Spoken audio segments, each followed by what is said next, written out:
Bonjour et bienvenue dans Cap vers l'entourage, une balado-diffusion qui met la lumière sur les membres de l'entourage de personnes atteintes de maladies mentales. Le réseau Avant de craquer a voulu aller à la rencontre de personnes qui ont un ami, une collègue, un parent, une amoureuse, ayant un diagnostic ou non, pour écouter comment ils vivent avec cette réalité souvent dans l'ombre. Nous mettrons aussi la lumière sur des personnes qui travaillent dans le milieu de la santé mentale pour vous faire connaître les ressources qui existent à travers le Québec. Bonne écoute! Salut Roc-André, je suis ravie de t'accueillir dans ce nouvel épisode de Cap vers l'entourage. Donc, à la suite de la semaine de prévention du suicide, au réseau Avant de craquer, on trouvait pertinent de se pencher sur l'importance de parler du suicide et aussi de comment bien le faire parce que la prévention du suicide, c'est 365 jours par année et non seulement pendant la semaine de prévention, évidemment. Donc, aujourd'hui, on accueille Roc-André qui travaille à la QPS, qui va pouvoir nous en apprendre beaucoup sur le sujet. Je te laisserai donc te présenter. Oui, bonjour Émilie, puis merci de votre invitation. Ça nous fait plaisir d'être ici aujourd'hui. Donc, je me présente, Roc-André Blondin. Je suis conseiller à la formation à l'Association québécoise de prévention du suicide, là, qu'on appelle souvent l'AQPS. Donc, un peu mon parcours, moi, j'ai commencé à travailler en prévention du suicide auprès de personnes qui sont à haut risque d'un passage à l'acte suicidaire. J'ai travaillé chez Suicide Action Montréal. Puis par la suite, je suis devenu formateur, je suis devenu conseiller en prévention du suicide. J'ai travaillé un petit peu à la pige, puis maintenant, je suis à l'Association québécoise de prévention du suicide. Donc, en parallèle de tout ça, je suis en train de terminer un doctorat en psychologie. Puis, je travaille là, en clinique privée là, à faire de la psychothérapie dans la région de Gatineau. Génial, merci. Donc, pour commencer notre discussion sur la prévention du suicide, j'ai préparé quelques mythes ou réalités sur lesquelles tu vas sûrement pouvoir nous éclairer. Je commence. Donc, le premier mythe ou réalité, c'est poser la question ou parler du suicide encourage le passage à l'acte.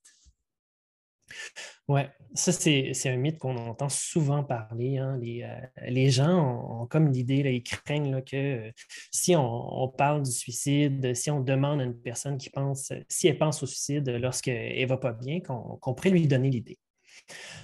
Or, ce que la recherche nous dit, puis ce que l'expérience terrain nous dit, c'est que quand on demande à une personne si elle pense au suicide, ben ça lui donne pas l'idée. Puis aussi, ben, c'est important parce que c'est un peu le point de départ qui nous permet de savoir que la personne elle pense au suicide à ce moment-là, puis aussi pour pouvoir donner à la personne les services dont elle a besoin, de lui donner le soutien dont elle a besoin.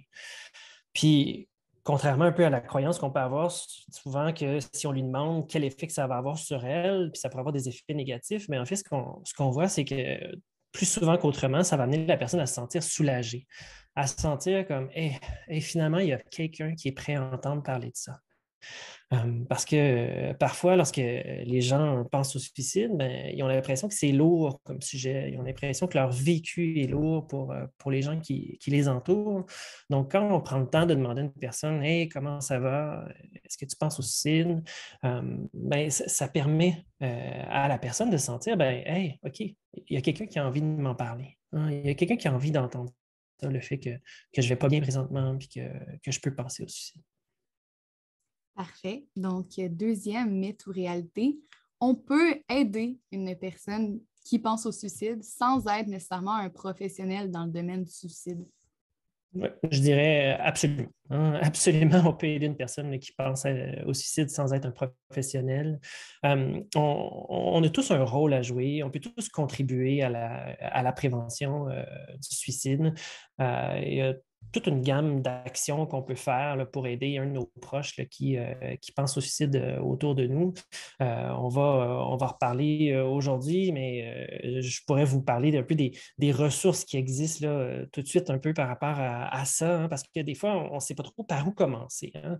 Comment on peut aborder cette question-là avec un membre de notre entourage. Mais ce qui est important de savoir, c'est qu'il il y a toujours moyen de téléphoner, hein, que ce soit au 1-866-APPEL, le 277-3553 ou encore en contactant les services de clavardage ou de texto à l'aide de suicide.ca. Puis, il y a des intervenants qui sont là, qui sont prêts à nous accompagner comme proches pour savoir un peu comment on peut aborder une personne qui est autour de nous, puis savoir un peu qu'est-ce qu'on peut faire pour aider une personne dans notre entourage. Parfait. Et mon dernier mythe ou réalité, c'est les communautés jouent un rôle crucial dans la prévention du suicide. Oui, le mot crucial ici est super important parce que c'est en effet, le suicide, c'est un problème de santé publique. Hein. C'est un problème qui a toutes sortes de ramifications. Donc, c'est vraiment par la diversification des actions. Donc, plus qu'il y a d'actions qui sont faites en prévention du suicide, puis qui sont diverses, donc qui viennent de toutes sortes de milieux, que ce soit dans la communauté de la personne, avec des gens qui sont dans son entourage, par exemple au travail, ou encore dans son milieu de vie, par les proches qui peuvent faire des actions pour soutenir une personne qui pense au suicide, ou encore les professionnels qui ont aussi leur rôle à jouer. Hein. Donc, la communauté, c'est tout ça. Donc, c'est vraiment par toutes ces petites actions-là que chacun fait de son côté qu'on peut prévenir plus efficacement le suicide. Si on prend un exemple d'une action qui peut être faite dans la communauté, on pourrait par exemple penser à la création de réseaux de sentinelles. Les sentinelles qui sont vraiment des membres dans la communauté de la personne, des gens qui n'ont pas un rôle professionnel à jouer auprès d'une personne qui pense au suicide. Donc, c'est des adultes, hein, des gens de 18 ans et plus, qui sont volontaires, donc ils font ça parce qu'ils ont le goût de jouer ce rôle-là dans leur communauté, puis ils deviennent un peu les yeux et les oreilles des intervenants. Donc, ils sont sur leur terrain, puis leur rôle, c'est d'un peu voir, mais c'est qui les gens qui pourraient penser au suicide dans mon entourage, dans ma communauté, d'aller vers cette personne-là, de lui demander si elle pense au suicide, puis lorsqu'ils savent ça, mais de savoir vers où les référer. Donc, vers quel intervenant on peut référer la personne, comment on peut l'aider à obtenir de l'aide. Donc, il y a de la formation qui est dispensée un peu partout là, dans les territoires au Québec là, pour devenir sentinelle. Donc, ça, c'est un bel exemple de comment on peut mobiliser les différents acteurs dans la communauté. Des sentinelles, là, il y en a de tout genre. Hein. Il y en a qui sont dans des milieux plus scolaires, comme par exemple des professeurs au cégep. Il y en a dans les milieux de travail, comme des représentants syndicaux qui parfois vont jouer le rôle de sentinelle. Ou il peut y avoir encore des bénévoles hein, qui vont par exemple faire des rencontres d'amitié auprès d'aînés ou qui jouent un rôle dans une résidence pour aînés qui occupe ce rôle-là aussi. Donc, c'est comme ça qu'on peut vraiment amener la communauté à s'impliquer. Puis, ça parle de toute l'importance là, de ce que chaque personne peut faire vraiment pour contribuer à la prévention du suicide. Oui, c'est vraiment un bel exemple, justement, les sentinelles. Donc, merci beaucoup d'avoir démystifié tout ça. Ça m'amène justement à me demander plus précisément un peu quel est l'impact de parler du suicide pour les personnes qui pensent au suicide. Je pense qu'un des impacts principaux, c'est vraiment d'avoir une autre perspective sur sa situation. Hein. Quand on se permet de parler du fait qu'on pense au suicide, qu'on vit de la détresse à ses proches, à un intervenant, ça peut vraiment nous aider à voir les choses autrement. Parfois, quand on va vraiment pas bien, ce qui se passe à l'intérieur de soi, c'est qu'on a comme l'impression dans ces moments-là qu'on n'a pas de valeur pour les autres ou encore que c'est comme si on n'est plus important pour nos proches. Puis quand on s'ouvre aux gens autour de nous, mais ce que ça peut nous amener à voir, c'est que c'est peut-être pas exactement comme ça hein, que les choses sont. Peut-être que les gens ont plus le goût que je le pensais d'être autour de moi, de prendre soin de moi. Des fois aussi, quand on va vraiment pas bien, on a l'impression aussi que notre situation, elle ne pourrait pas changer. Hein, comme s'il n'y a pas vraiment d'espoir dans la situation. Donc, en parlant avec des gens autour de nous, ça peut nous aider à avoir d'autres perspectives, à voir comment on peut faire face à ces difficultés, à trouver des solutions à nos difficultés. Donc, quand on parle de ce qu'on vit, ça peut nous donner du soutien. Ça ne veut pas dire que c'est facile de faire ce pas-là. Hein. Parfois, ça peut être difficile là, de se dire, OK, là, je vais vraiment pas bien, je peux avoir peur que ce soit lourd pour les autres, mais de faire le pas, ça peut vraiment nous aider à voir les choses autrement, puis surtout à obtenir le soutien dont on a besoin là, lorsqu'on peut penser aussi. Et c'est quoi l'impact de parler, encore une fois, du suicide, mais à ce moment-ci pour les proches de personnes qui pensent au suicide? Oui. Mais quand on est proche d'une personne qui pense au suicide, une des choses qui peut se produire dans ces moments-là, c'est qu'on peut se sentir inquiet. Hein, pour l'autre, d'avoir peur qu'il puisse arriver quelque chose à quelqu'un qui est super important pour nous. Puis, comme on vient de le voir, hein, en parlant de un peu l'impact que ça peut avoir pour les personnes qui pensent au suicide, mais ce n'est pas toujours facile pour les gens qui pensent au suicide d'aller chercher le soutien, l'aide dont ils ont besoin.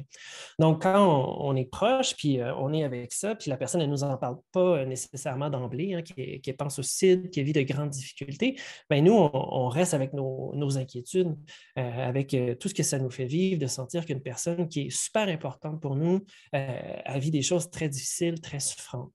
Donc, en se permettant d'en parler, en se permettant d'aborder la question avec un de nos proches, bien, ça nous permet d'ouvrir cette porte-là. Puis ça nous permet aussi de pouvoir se rassurer aussi. Hein. Ça ne veut pas dire que c'est facile d'entendre que la personne qui est notre ami, qui est notre frère, qui est notre sœur, peut penser au suicide à ce moment-là.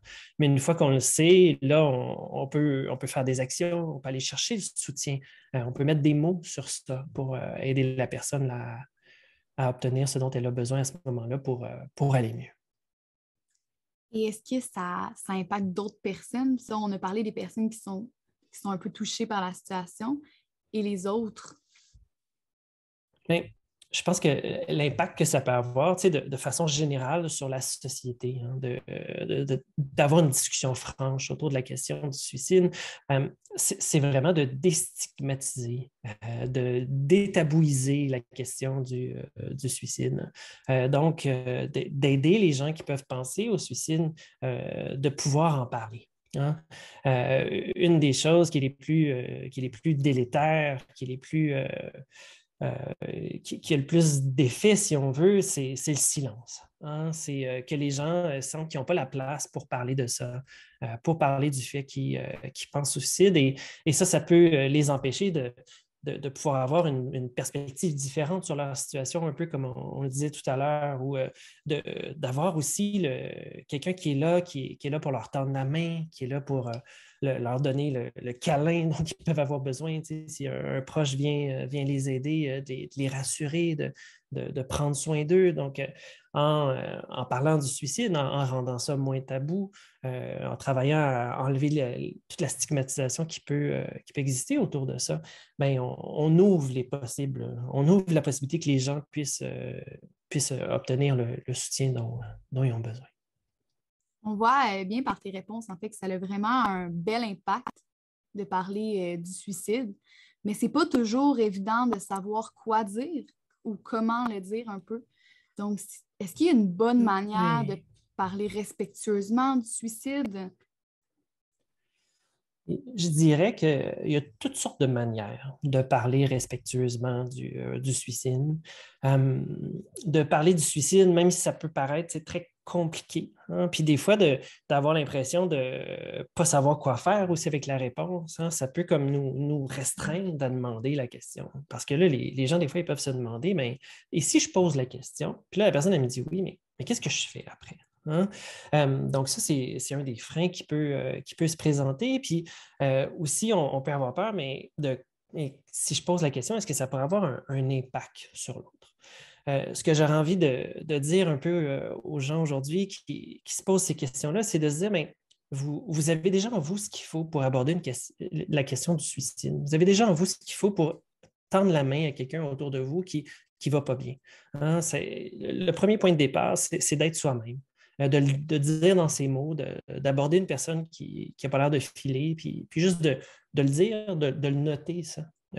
Hey, tu n'as pas l'air d'aller bien aujourd'hui, tu n'as pas l'air de filer. Puis si on se rend compte que la personne ne va pas bien, ben, on peut demander à la personne si elle pense au suicide.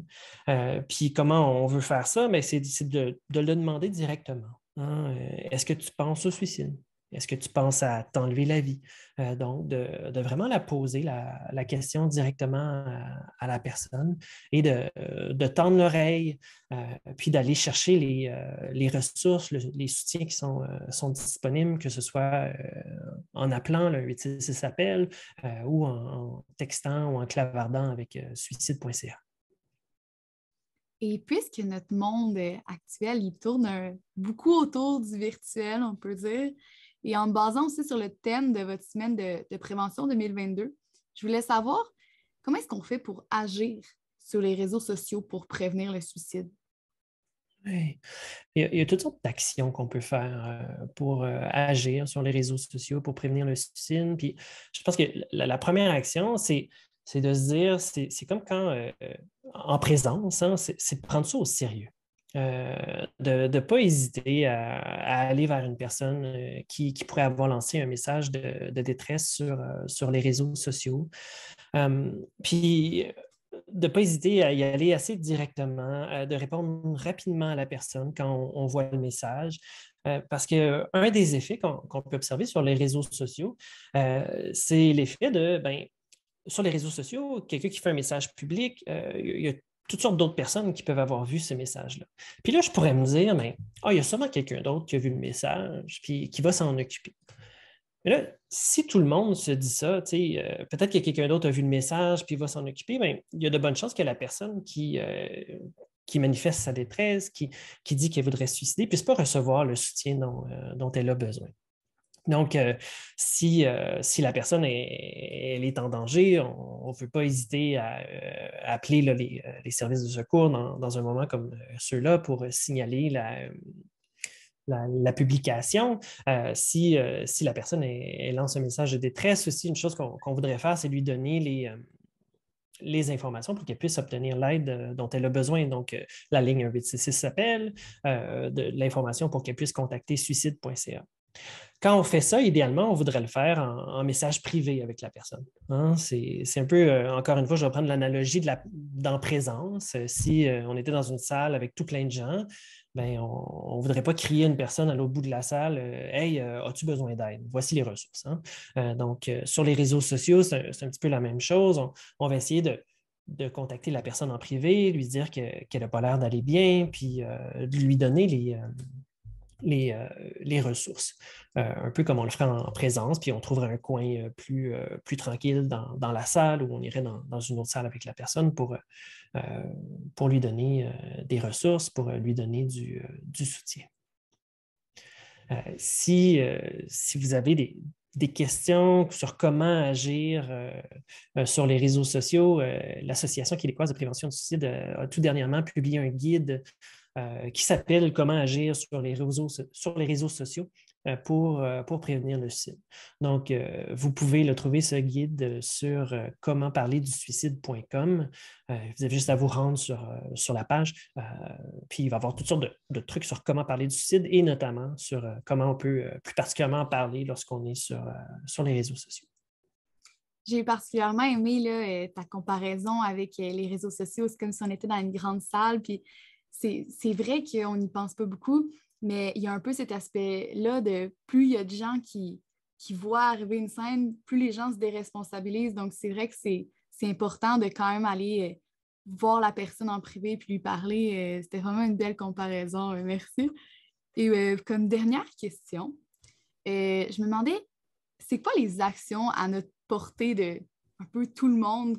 Qu'est-ce qu'on peut faire pour aider la cause de la prévention du suicide? Il y a vraiment toutes sortes d'actions qu'on peut faire pour aider la cause de la prévention du suicide. Par exemple, si dans notre milieu de travail, on voudrait avoir des gens qui viendraient donner une conférence pour sensibiliser les gens à la prévention du suicide. Donc, de faire la demande, d'organiser une conférence comme ça, c'est une des choses qu'on peut faire. À l'Association québécoise de prévention du suicide, on a du matériel de prévention aussi que les gens peuvent commander pour l'afficher dans leur lieu de travail ou dans leur milieu de vie. Donc, il y a ça aussi qui est une action qu'on peut faire pour prévenir le suicide. On a aussi une campagne qui s'appelle la campagne T'es importante pour moi. Donc, avec des petites épingles comme ça que les gens peuvent acheter, puis donner ça aux gens autour de soi, en leur disant comment ils sont importants pour nous. On veut un peu les épingler, hein, puis juste leur communiquer qu'ils sont des personnes significatives pour nous.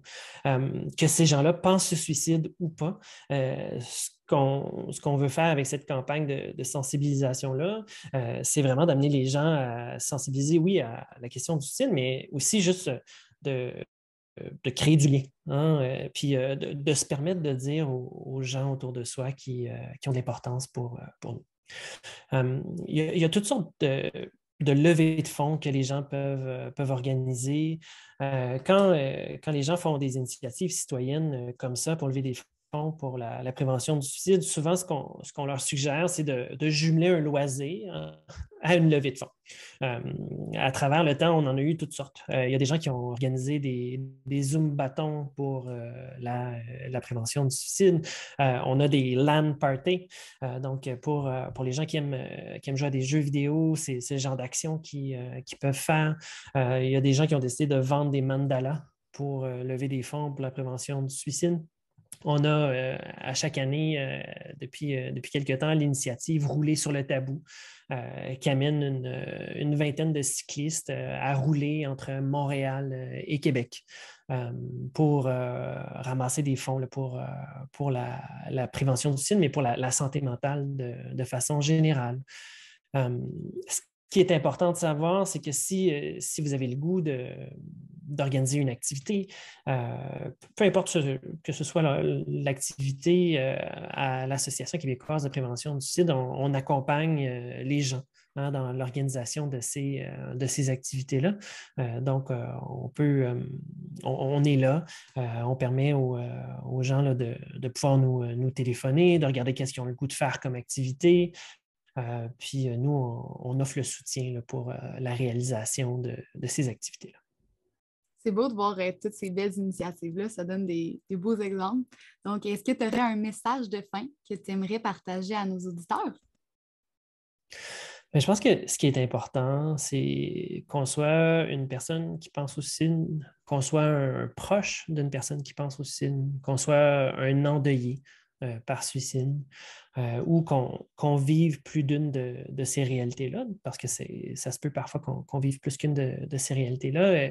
J'invite les gens à ne pas rester seuls avec ça. D'aller chercher le soutien qui est là 24 heures sur 24. Que ce soit sous la forme d'appels téléphoniques en composant le 1-866-APPEL, le 1-866-277-3553, ou encore en clavardant ou en textant avec un intervenant au service numérique de suicide.ca. Il n'y a pas de durée. Hein, que ce soit, par exemple, la première fois qu'on est un proche, puis qu'on a quelqu'un qui pense au suicide autour de nous, puis c'est tout nouveau, comme ça pourrait faire des années qu'on soutient quelqu'un de notre entourage. Il y a de l'aide qui est là. Même chose pour les endeuillés qui, parfois, on a l'impression que ça devrait être réglé dans la première année, hein, puis que si ce n'est pas réglé, il y a quelque chose qui ne fonctionne pas. Donc, il ne faut pas hésiter. Hein, ça peut faire 5 ans, ça peut faire 10 ans qu'une personne de votre entourage s'est suicidée. L'aide, elle est là. Puis si les gens se pensent au suicide, assurément, de ne pas hésiter à contacter les ressources aussi là, aux besoins. Puis de se rappeler qu'il y a toujours quelqu'un qui est là pour offrir du soutien. Donc, sur ce beau message, merci beaucoup, Roch-André, d'avoir pris part à cet épisode et nous avoir partagé un peu de ton expertise pour nous sensibiliser à l'importance de parler du suicide. Donc, au plaisir de discuter à nouveau dans le futur. Oui, ça me fait plaisir. Merci beaucoup, Émilie, pour l'invitation. Merci d'avoir écouté ce 15e épisode des balados Cap vers l'entourage. Il est important de ne pas souffrir en silence. Plusieurs ressources existent à travers le Québec pour vous venir en aide. N'hésitez pas à contacter l'Association des familles, le Centre de crise ou le Centre de prévention du suicide de votre région. Aussi, n'hésitez pas à utiliser les ressources de l'AQPS comme le site suicide.ca ou la ligne téléphonique 1-866